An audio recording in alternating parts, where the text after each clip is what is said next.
My video podcast. For those tuning in for the first time, I'm Patricia. And for our regular fans, it's so great to have you back. Thank you for returning. The Executive Encore podcast and the YouTube playlist of the same name is a series dedicated to inspiring women to forge their own paths as they embrace longevity. In today's episode, I welcome Meg Salter to share her story of continuous adaptation and reinvention from a banker to a consultant to an executive coach to a mindfulness coach and author, always alongside raising a strong family. Meg is a global executive coach and a mindfulness coach supporting leaders at tipping points in their worlds to develop self aware, resilient response to professional and life challenges. Meg is also the author of Mind Your Life, and you'll see that beside her name at the bottom of her block there. Mind Your Life, How Mindfulness Can Build Resilience and Reveal Your Extraordinary. With a Chinese edition now available. Meg, do you want to hold up the book so that we can see the Chinese version of your book? That's quite an This is the accomplishment. English, and this Yeah. is the Chinese.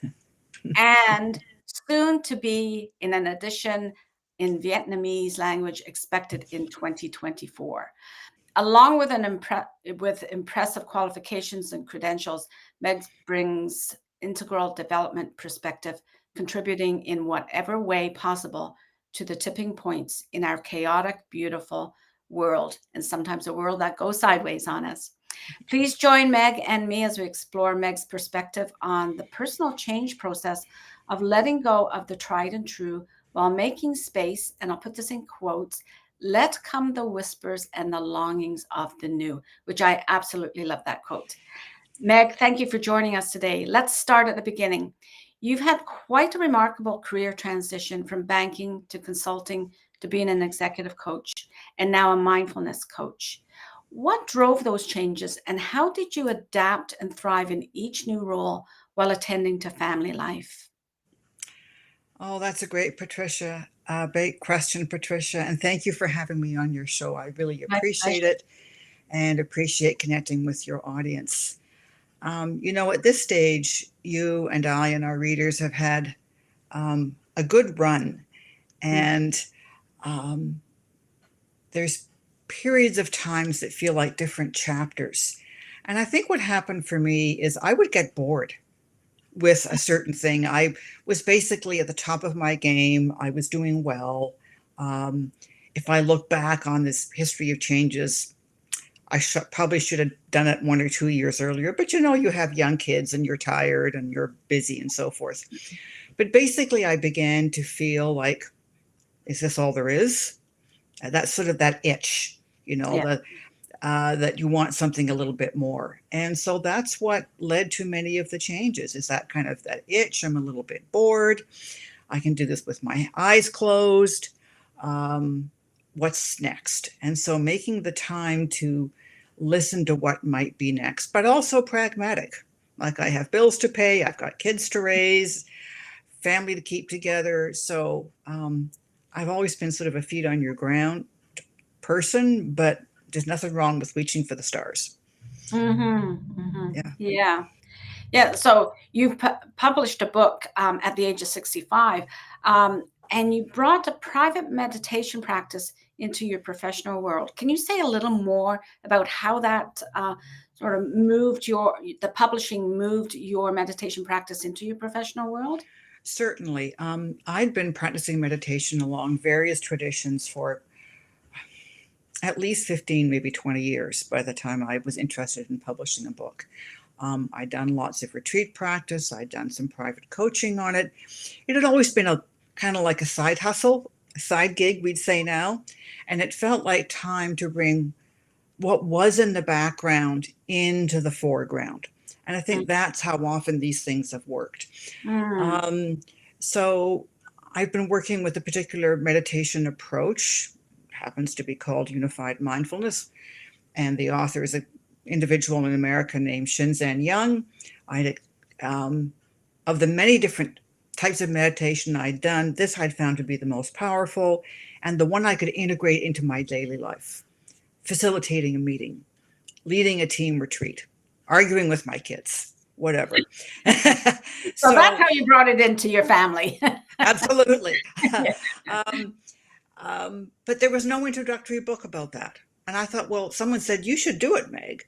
And my first response was, you're looking at me? But the idea wouldn't go away. And I thought, I Uh-huh. can do this. The idea wouldn't go away. I kind of wanted it to go away, but it wouldn't. Um, and it just got under my skin.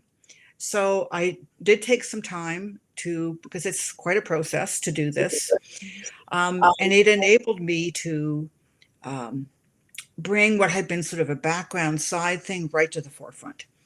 So I rejigged my website. I didn't casually refer to meditation. I made it front and center, executive coaching, mindfulness coaching. But by this time, Patricia, like the landscape had changed. You know, if I had told an executive client that I'm going to be away on a meditation retreat back in 2000, they would have looked at me like I was strange. Yeah.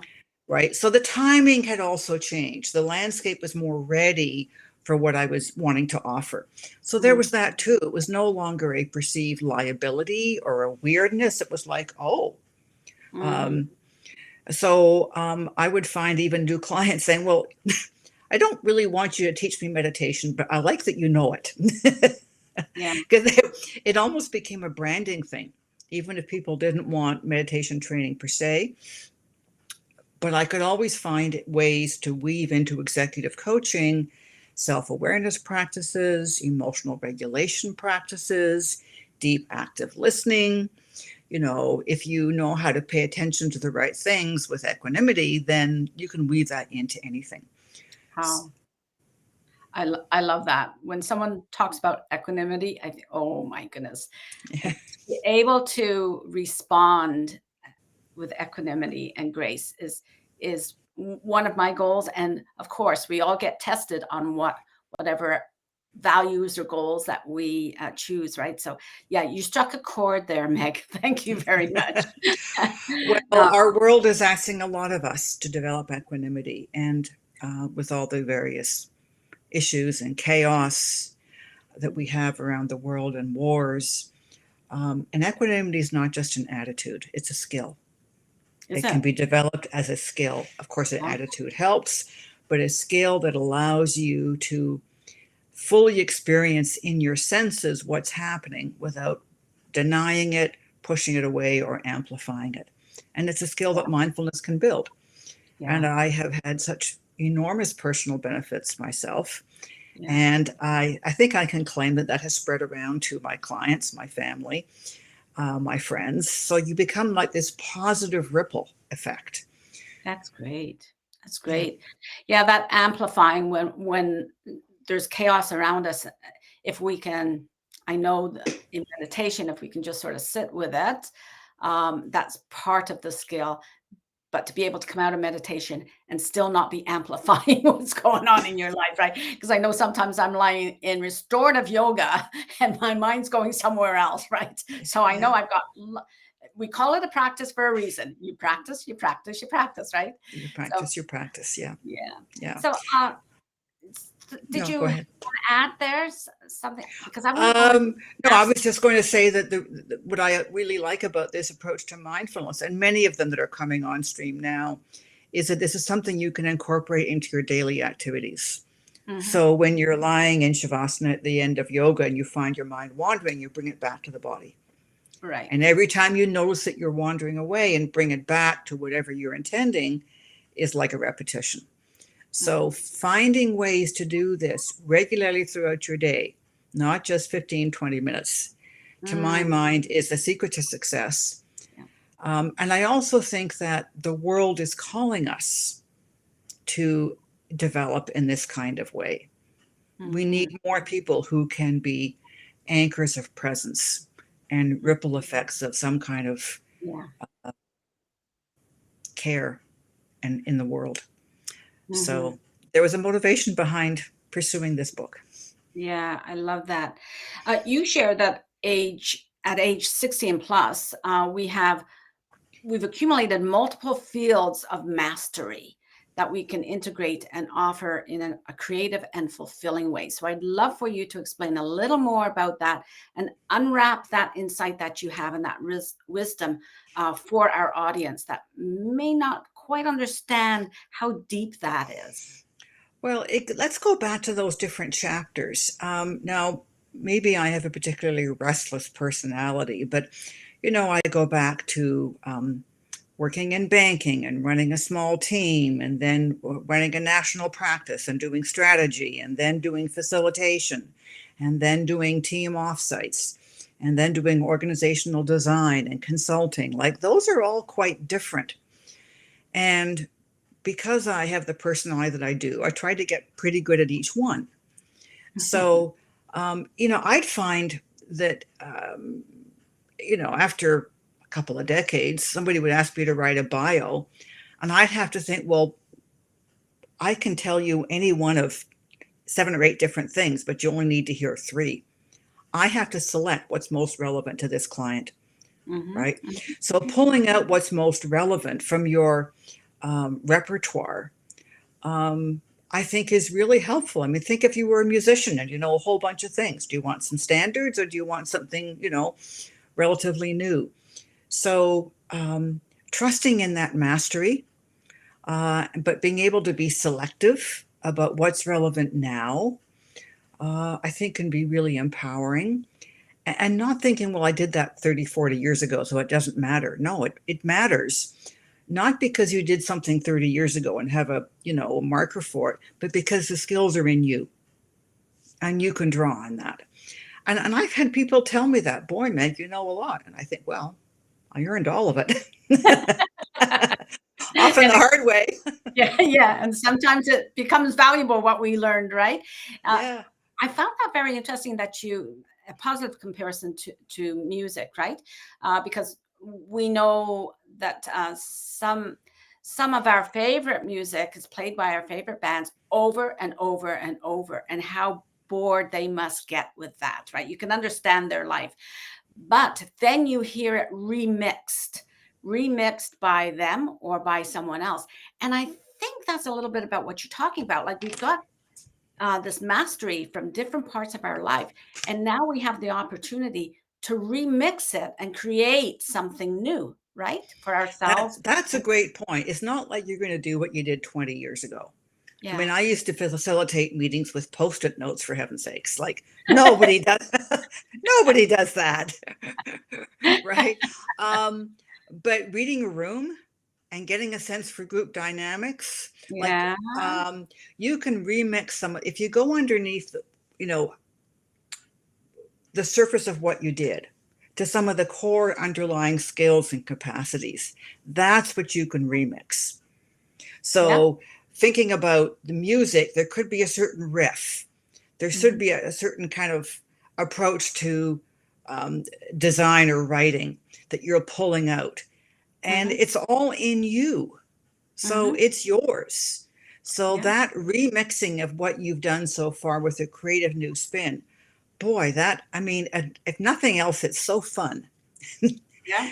And it keeps a way for us to be engaged and to exercise our voice in, really creative ways. Yeah. And that is our encore, right? So it's all fitting in. It all fits.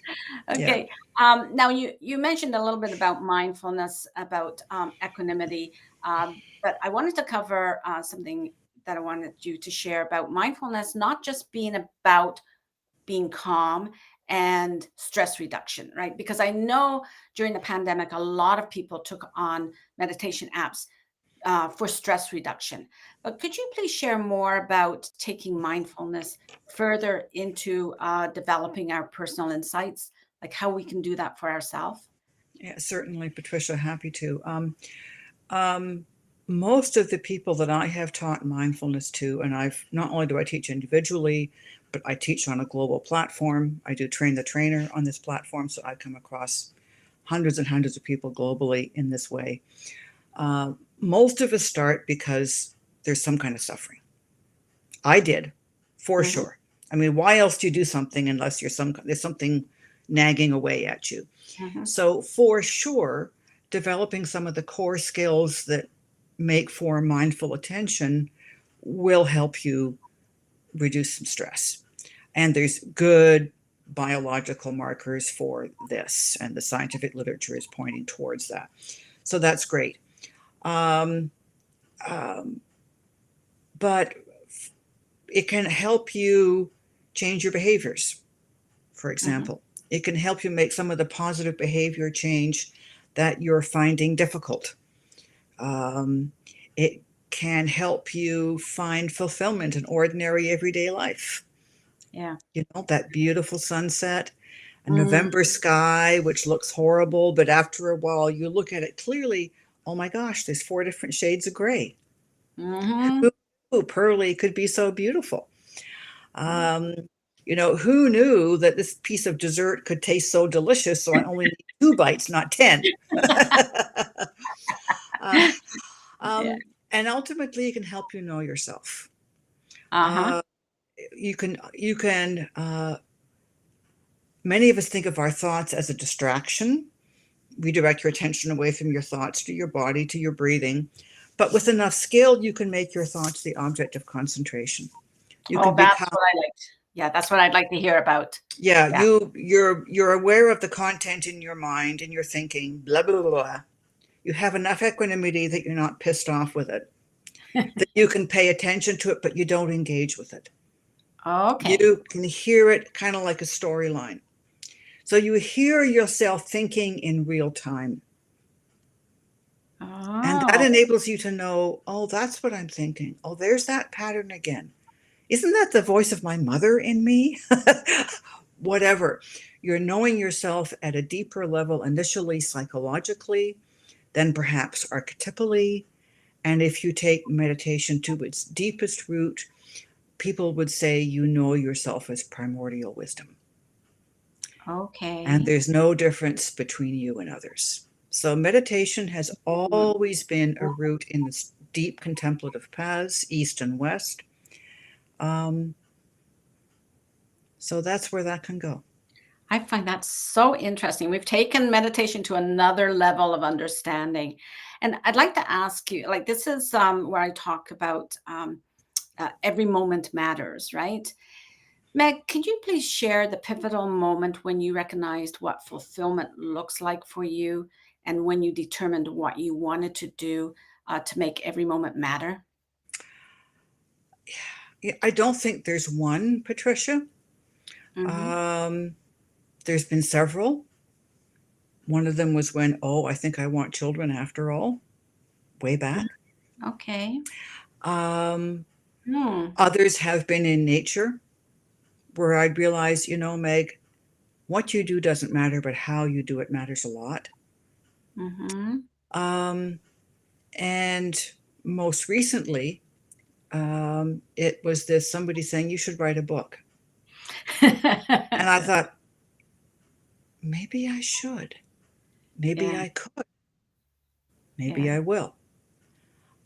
So I think these moments kind of overlap with the chapters we talked about earlier, because Mm-hmm. some of these little ahas, insights, can lead to what's going to be fulfilling now. Because what was fulfilling in my 20s is not fulfilling now. Yeah. It was then, Mm-hmm. but Mm-hmm. we've all changed. Yeah. Yeah. Yeah. And we've all grown as well. And going back to mastery, right?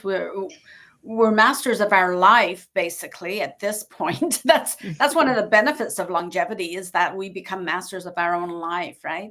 So Yeah.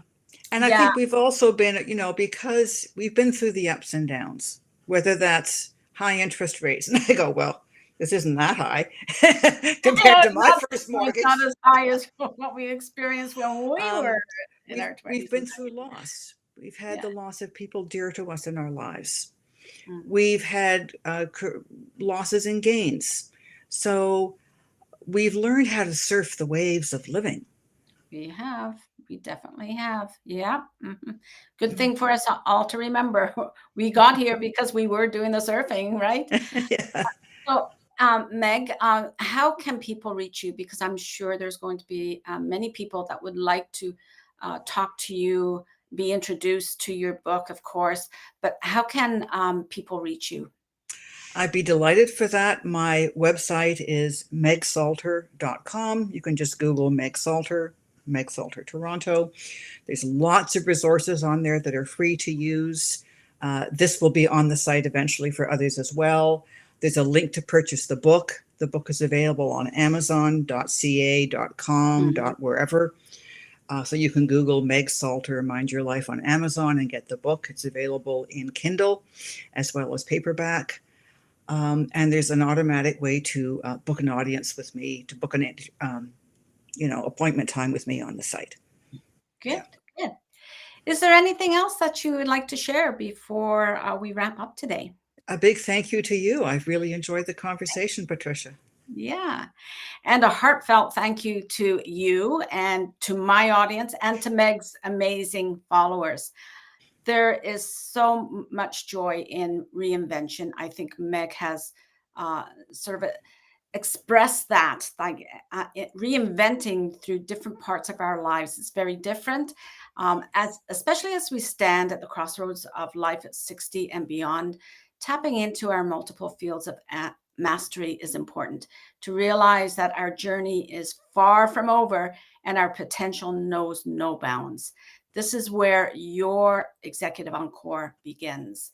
Join me live here or on replays as I dive into captivating conversations with inspiring like Meg and other thought leaders. We'll explore the secrets to personal and professional fulfillment in the face of a longer lifespan. Sometimes we delve into the joys of finding fulfillment after 60. Other times we tackle the challenges of navigating unexpected setbacks. No matter what your age, your gender, or perspective on well being and fulfillment, I invite you to join my guests and me on my show and let's connect together. If you'd like to be inspired further, please visit my website at patriciamuir.com, read my weekly blog, and sign up for my newsletter. And I often refer to my guest insights because our ability to share and receive wisdom from one another is crucial to navigating the chaos of unexpected detours and in stabilizing our life to focus on fulfillment and self-actualization. Hope you all have a wonderful day, and we'll see you next week. Thank you. Thank